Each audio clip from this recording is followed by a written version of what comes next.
7 minutes after 11 o'clock. Thank you for tuning in this morning. I'm trying to think that the tallest thing I've ever climbed, Robin. Let's see. I have three steps to get into my house. Okay. I've never climbed a mountain. I'm trying to have a funny, silly way to introduce our next guest. He has climbed Mount Kilimanjaro. He's amazing. Holy mackerel. He is Bonner Paddock. He's on the phone right now. He's the founder of the Iom Foundation, serving the needs of children with all types of disabilities.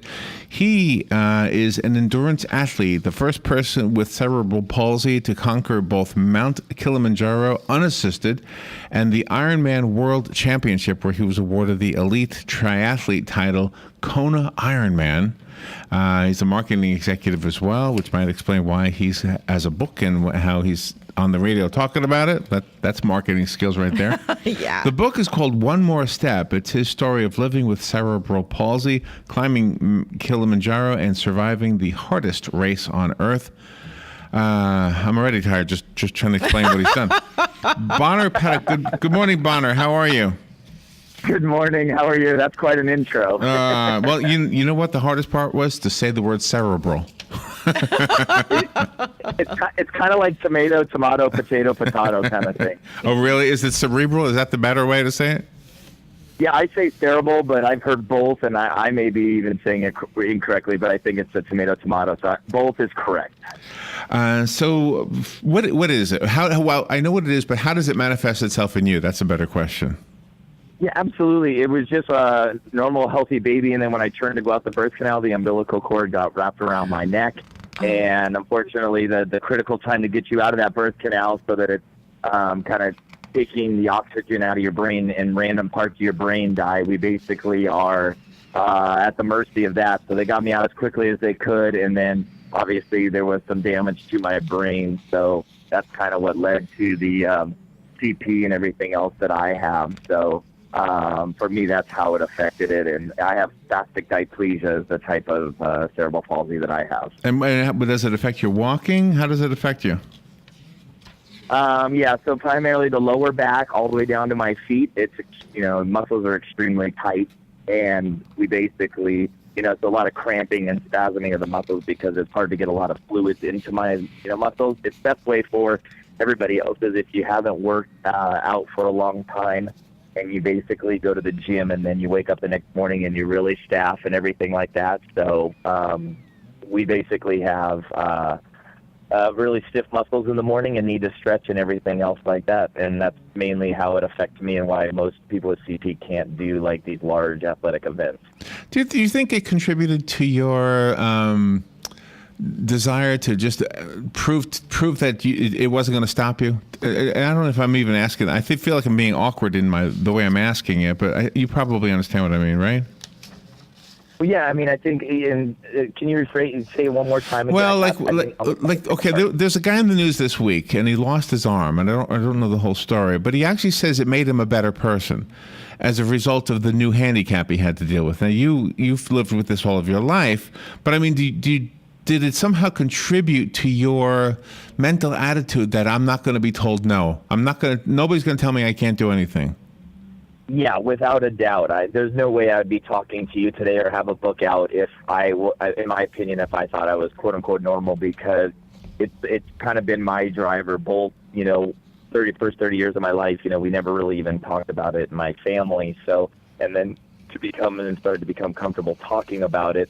It's been a crazy journey that I now don't take for granted. And I used to make excuses and, whine and complain about my legs and the way I walk. But now I know that if I didn't have cerebral palsy, there's no chance that I honestly would have succeeded both in, personal life and then all of these challenges with my foundation, no doubt. Yeah, I think that's probably, I mean, we know so many people. Robin and I help out a couple of different organizations for children. One of them is the Children's Craniofacial Association. They also have sometimes problems with their limbs, it seems like. I don't know if there's a connection there, but I really think sometimes that's, I don't know, I believe that there's a God, and I believe that God sometimes gives us challenges to make us better, and we all have our own, I guess. And in your case, I mean, you really outdid your challenge. I mean, you've climbed. How tall is Mount Kilimanjaro? What was that experience like?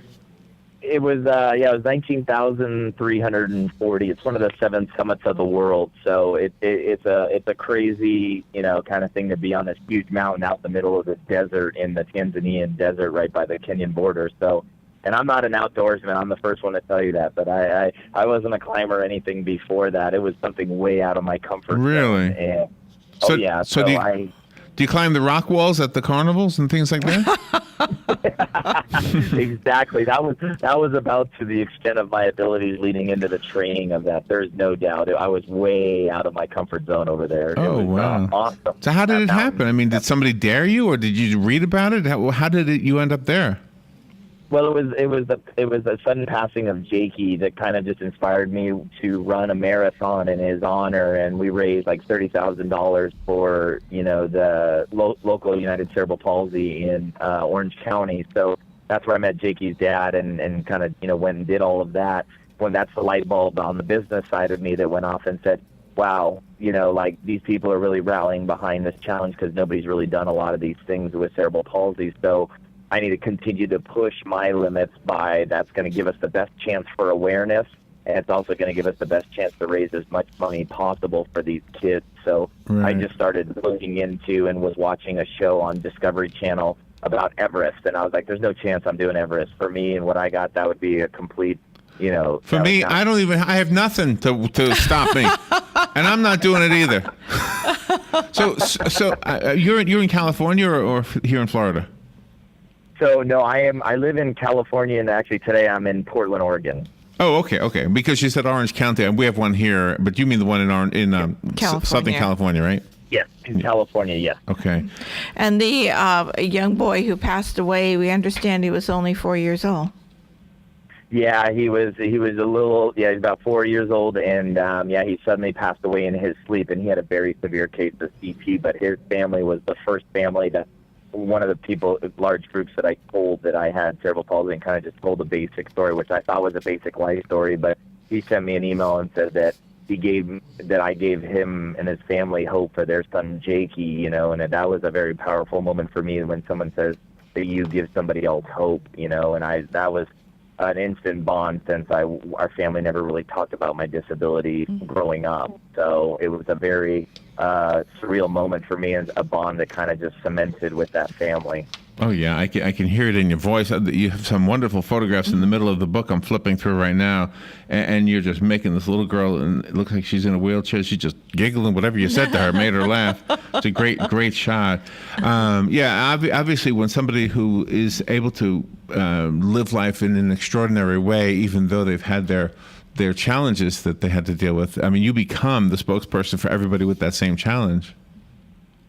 Yeah, it's something that I, obviously was begrudgingly kind of in the beginning because I wasn't totally comfortable with telling everybody CP, was still worried. And then once I was able to shed all of that after Kilimanjaro and kind of looking at all of the things that I needed to work on as a person, that's the part that really helped me grow and then attempt something which was the craziest, which was Ironman. That was beyond off the charts compared to Kilimanjaro. And when was that? When did you do the Ironman thing? October 2012. It was kind of the one day you got one shot kind of thing. So it was the Ironman World Championships in 2012. We will continue when we come back. I am fascinated. I wasn't even paying attention to the clock, so let's just do what we have to do. The book is called One More Step. It's Bonner Paddock's story. It is his story of living with cerebral palsy. It is easier to say it that way. Climbing Mount Kilimanjaro and surviving the hardest race on Earth. And it's inspirational, it's motivational, and it's just such a great story. And you have a vibrancy in your speaking voice that translated itself into your written words. So I don't know if anybody's told you that before, but you sound exactly as I expected you to sound. That's good. I know it's kind of weird, I know, because I never look the way people think I look. Yeah. But you sound the way I thought you would sound. We'll take a little break and we'll be right back. The weather is brought to you by myfwc.com. Safe boating is no accident. Warm and humid, partly sunny this afternoon, high 86 to 88. Partly cloudy and warm tonight, low 64 to 67. Variable cloudiness tomorrow, a shower in the afternoon, high 85 to 87. Tomorrow night, a passing evening shower. Otherwise, clouds breaking, low 64 to 68. Sun and clouds on Thursday, high 84 to 88. From the Florida Weather Center, I'm Steve Williams.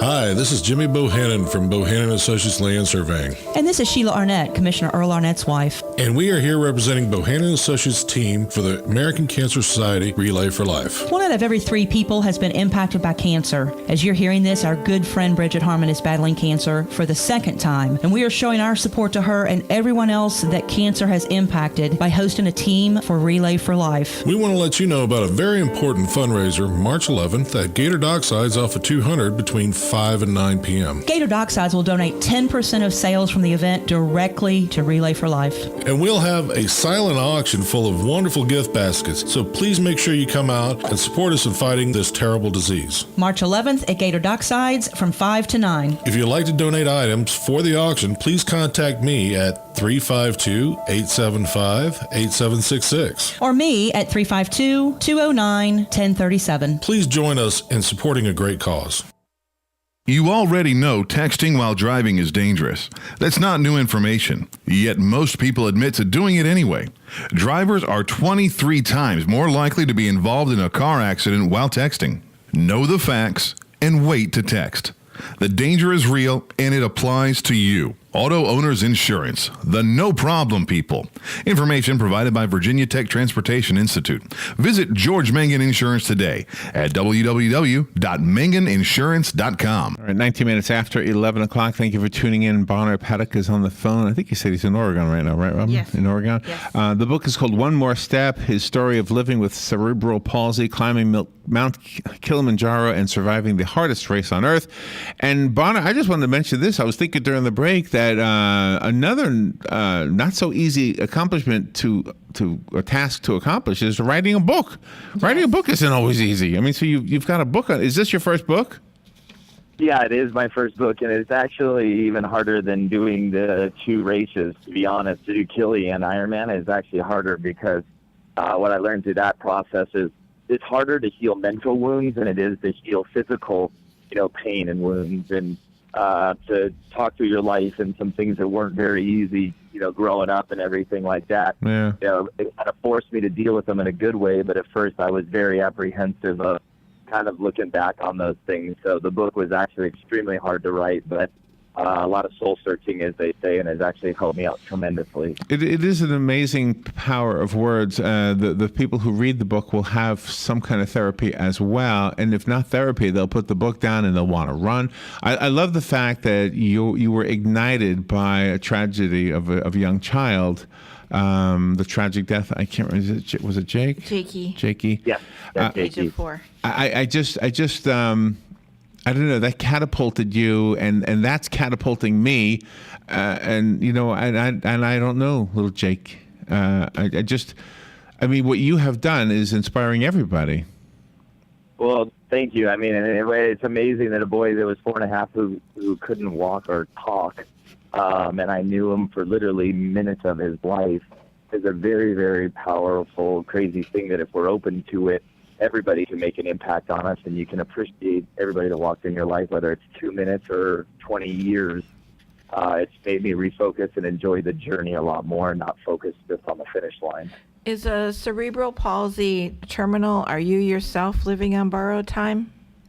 No, not living on borrowed time. Just living with a little bit of what I call a hitch in my get up, and everything else is basically able to overcome and everything like that. So no borrowed time except for, I guess, everybody else. So I'm all good, as they say. Yeah, I think I'm living on borrowed time. I mean, everything else in my life is borrowed. I'm sure my time is too. So I didn't know how to phrase that. I'll just never be able to pay it back. No. I understood what you meant. I'm just being silly. What's next for you? What are you going to do next? Can I ask you this before you answer that? When you decided to write the book, you already mentioned that it was actually harder than climbing Mount Kilimanjaro and doing the Ironman. Did you put it off because of that? I mean, when you looked at it, like when you look at a mountain, you can see the challenge ahead of you. When you look at, in your mind's eye, at the finished book a year later, because it sometimes takes a year or so to write a book. I mean, that's a big task. You have to be writing every day, right? Yeah, it's something that with the help of Neil Bascom, my co-writer, we talked every morning, and I had a writing assignment every morning, whether it was a topic or a list of questions or anything like that. It was one of those things that it just took that diligence and everything else through and through that basically we were like, we got to get this certain amount of words. Next thing you know, we're twice as many words. And he's like, we've got a lot of opportunity to write an exceptional book. And when we actually did the proposal to the publishers, it was amazing how many publishers were just like, we want this. This is the story that we want. That is wonderful. What is the OM Foundation? What does the OM stand for, and what does it do? The Iom Foundation, I started after coming back from Africa and the climb, and it's just a global foundation to raise awareness and also help kids with disabilities that we fund. I fund through my own pocket to cover all expenses and everything like that. So it stands for One Man, One Mission, and that's obviously it started with me, but now it's become a lot more people. There's now thousands of people involved with it, and we literally just try to raise awareness and fund physical, occupational, and speech therapy for many different things, both here in Africa, and here in the United States. Sometimes people need to feel like they are needy. They feel like their life is on track, nothing is going wrong per se, but they really want to live like they're giving hope to others, and this really is what you're doing. Yeah, it's one of those things that is very fortunate for the opportunity to have cerebral palsy, like we talked about earlier, and the thing like my legs or my arms is something that I took for granted and actually, made excuses and whined about it a lot growing up, and now I won't anymore because it's the opportunity to go walk and everything else is something that I think even when we're at our worst times, if you remember even things like our legs that we get to use, it's a fantastic thing that we've got. Wow. I just went to your website, oneman1mission.org, and the ones are the digit one, so the digit one man, the digit one mission.org. And I'm looking at the video as you were talking, and I see that cute little girl in the wheelchair and just all smiles. Is she ever going to walk, that little girl? Yeah, so Ashley is fantastic. She is our honorary captain of Team Jake, and which was formed by Jakey's family after he passed away. And she's fantastic. Yeah, Ashley walks in an amazing device that she is named Ruthie, and she just got a newer one because she's growing so fast, so Ruthie 2.0. So she actually walks in this amazing assisted device, and she has her own bike. And so she rides the adaptive bike, but it's amazing. How old is she? She will definitely walk.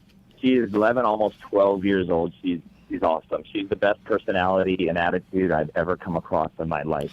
Any human being. Do you know, I don't know if this applies to anything, but I think it says something. Robin and I do music for children. Well, we haven't done it in years, but we did it years ago.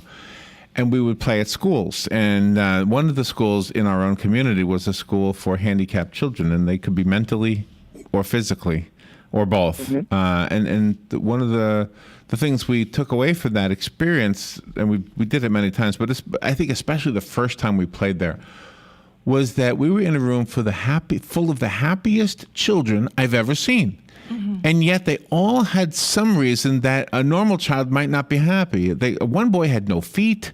Yeah. One boy had no use of his muscles. He was completely suspended in his wheelchair by devices that held him in place. Mm-hmm. But yet his brain was perfect. And again, my point is I was so happy. And meanwhile, sometimes I worked at the juvenile detention center for a while too in my life, and I remember some of these kids that were handsome, that were strong, that were feeling sorry for themselves. It's just amazing to me how sometimes somebody who's got adversities is actually stronger than somebody who doesn't. Yes, it's totally true, and what totally changed my life is getting involved in the community and just meeting these kids that have so much less per se of what we would ideally think of a normal life, but yet they have such a better attitude and happier than 95% of us out there. And that's truly what is life's about. And it took me a long time to figure it out, and I'm still working on it. But Yeah, that's yeah. exactly what I see and what keeps pushing me. I know. One thought that comes to me a lot is that at the end of our lives, we're all the same. We're all as disabled as. Once you're dead, you're as disabled as anybody else who's dead, right? What's important is before that time, what you leave behind, whether it's a book, whether you've inspired a child to go on to do something wonderful, and you've done both of those things and then some. But I mean, I think it's what we do before we're all equal at that final moment, you know? Absolutely. No, totally agree. And you really help adults with their own frame of mind, because children seem to not be as cruel and, encourage each other, whereas sometimes adults can be truly, truly mean, not just to other adults, but to children as well who are different.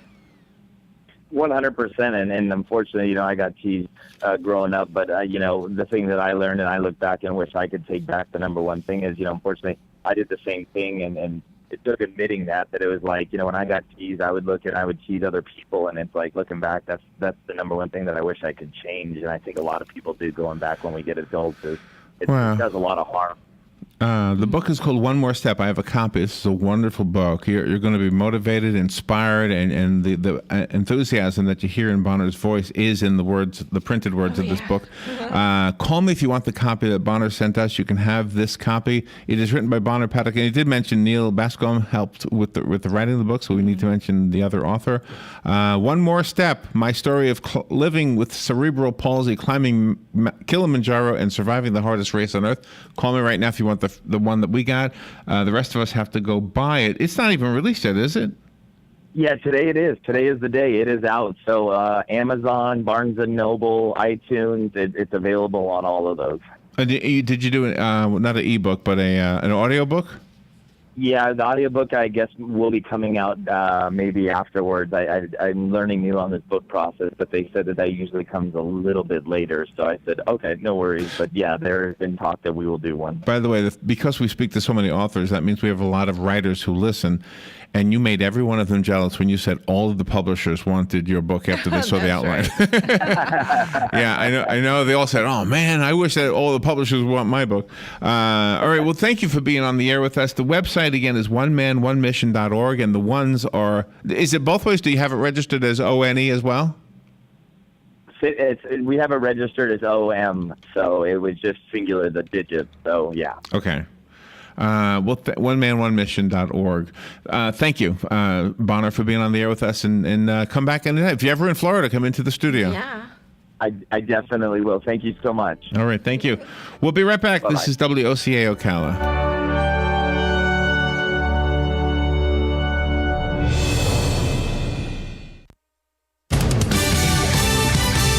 Fox News Radio, I'm Lillian Wu. There are growing protests in Wisconsin after the shooting death of a 19-year-old biracial man at the hands of police. Authorities saying Tony Robinson assaulted the officer first. We need to make this a very public show of our remorse and contrition for his loss. Police Chief Mike Koval apologized to the Robinson family on his blog, but a department spokesman says Koval's comments are not an admission of wrongdoing. Meanwhile, officials say a likely cyber attack hit the city's website and email systems last night. Fox Radio Steve Rappaport. An Amtrak collision in North Carolina which left dozens hurt, now under investigation. The passenger train collided with a truck hauling an oversized flatbed trailer loaded with a modular building and electrical equipment. State troopers were assisting the truck make a difficult left turn when it got stuck on the tracks. Fox's Jonathan Sarian. U.S. wholesale stock prices increasing 0.3% in January. Fox News. We report, you decide. Superstorms, road closures, flooding, airports snowed in. If you travel for work like I do, news like that can ruin your whole day. It did mine until I discovered Citrix GoToMeeting online meeting software. With GoToMeeting, you can meet from anywhere using your computer, tablet, or smartphone. No expensive travel required. And with HD video, you simply turn on your webcam and it's just like being in the same room, which means you can stay productive no matter what the news brings. Visit GoToMeeting.com and start our free 30-day trial. What's the secret to great business trips? Choice Hotels, where you'll find everything a business traveler needs, like a generous rewards program. And right now, choose Choice twice for 2 separate trips and get a night at no price. Stay for business at Choice Hotels and book now at choicehotels.com. Great endings begin here. Free night based on an 8,000-point Choice Privileges Reward night at over 1,500 hotels. Valid 2/19/15 through 4/22/15. Requires registration and 2 separate qualifying stays. Other terms and conditions apply. Details at choicehotels.com. Pay your taxes, eat your vegetables, watch your weight, mow the lawn, clean the house. We all have stuff we don't want to do. Isn't it about time you did something you wanted to do? Like getting your pilot's license? At Ocala Aviation, they make it fun and easy, and you can start by taking one of their Discovery flights. For only $99, you get to go up in the airplane with an FAA-certified flight instructor and actually fly the plane yourself. It's a perfect way to see if flying is for you. And once you get that ultimate feeling of freedom, Ocala Aviation can train you to get your pilot's license. Ocala Aviation also offers commercial flight training for those looking to make a career change and enter the world of commercial aviation. Ocala Aviation is conveniently located at the Ocala International Airport. So if you're ready to start your adventure, stop by or give them a call today. 861-7484. That's 861-7484. You'll be glad you did. I know I am. Ocala Aviation. Call today. 861-7484. Here are today's headlines from the source WOCA. State officials now say some of the problems last week with the new online testing system for Florida students were due to a cyber attack. The attack was detected Thursday at American Institutes for Research, the Washington, D.C.-based company that produces the test after winning a 6-year state contract worth $220 million. Unrelated technical difficulties earlier in the week caused test administrators across the state to have trouble logging into the new system or kicked students off of it prematurely. Thursday's cyber attack was characterized by widespread reports of blank white screens after students logged in. The problem didn't last long, and most students were able to complete the writing portion of the Florida Standards Assessment Test if they began it that day. Florida Education Commissioner Pam Stewart said she immediately contacted the Florida Department of Law Enforcement after learning the testing issues were related to cyber attacks. FDLE Commissioner Rick Swearingen said his department's cyber crimes squad has been working to determine the origin of the attack and identify suspects. Florida Governor Rick Scott yesterday denied that administrators in his Department of Environmental Protection were banned from using the terms global warming or climate change. It's not true, Scott said to reporters in Hialeah. The Miami Herald published a widely read story on Sunday by the Florida Center for Investigative Reporting, citing former Department of Environmental Protection officials who said they had been told verbally to avoid the phrases. The department and Scott's office said no such policy existed. When pressed yesterday, though, Scott maintained that position but did not go into any specifics. He would not say whether the department considers global warming to be real, whether it's preparing for it, or whether he thinks it's a problem. Instead, the Republican governor talked about his administration's work on the environment without directly addressing which projects might have been needed to deal with climate change. Scott was in Hialeah to promote a $41 million Department of Transportation project to widen Northwest 57th Avenue. Mayors from Apopka, Tavares, Eustis, and Mount Dora, along with officials from the Florida Department of Transportation, Lake Sumter Metroplan, and Metroplan Orlando met in Apopka yesterday with Representative John Mica to discuss the proposed Orange Blossom Express Sunrail expansion to the northwest region of Central Florida. The proposal would expand Sunrail into Lake County through Apopka. Mica said $30 million to $35 million would be needed for a study, which include improvements of crossings, stretching past Apopka. The tracks are there and the service is there, Micah said. The question is, would the freight provider be willing not only to move freight but also move people and do it on a demonstration basis for X number of years? Leaders said next priority of Sunrail expansion is south of Orlando, followed by rail expansion to Orlando International Airport. A woman arrested for sitting on a bench outside of a Dunkin' Donuts with no clothes on told deputies she did it on a dare as part of joining a dance troupe, according to a Green Acres Department of Public Safety arrest report. Police were called to the donut shop in the city of Green Acres at about 9 p.m. Sunday in response to reports of a woman completely naked outside the business. There, an officer found 32-year-old Shakara Martin fully exposed. The officer asked if she was all right and if she needed medical attention. According to the report, Martin apologized and said she purposely came to the Dunkin' Donuts naked for a dare that was part of pledging the dance troupe. Onlookers said Martin was offered clothes multiple times and refused them. She was arrested on a charge of indecent exposure and released from the Palm Beach County Jail about an hour later. There was no word as to whether or not she passed the audition for the dance troupe. And those are the headlines from The Source, WOCA 96.3 FM and 1370 AM. The weather is brought to you by myfwc.com. Safe boating is no accident. Warm and humid, partly sunny this afternoon, high 86 to 88. Partly cloudy and warm tonight, low 64 to 67. Variable cloudiness tomorrow, a shower in the afternoon, high 85 to 87. Tomorrow night, a passing evening shower. Otherwise, clouds breaking, low 64 to 68. Sun and clouds on Thursday, high 84 to 88. From the Florida Weather Center, I'm Steve Williams. If you missed Southern Pigskin Tonight recently, you missed Urban Meyer talking about what it takes to man up. You hear the term man up or next man ready, and everyone says that. We've certainly been a part of situations where that hasn't happened, where the next man wasn't ready. Obviously, the credit goes to the player first.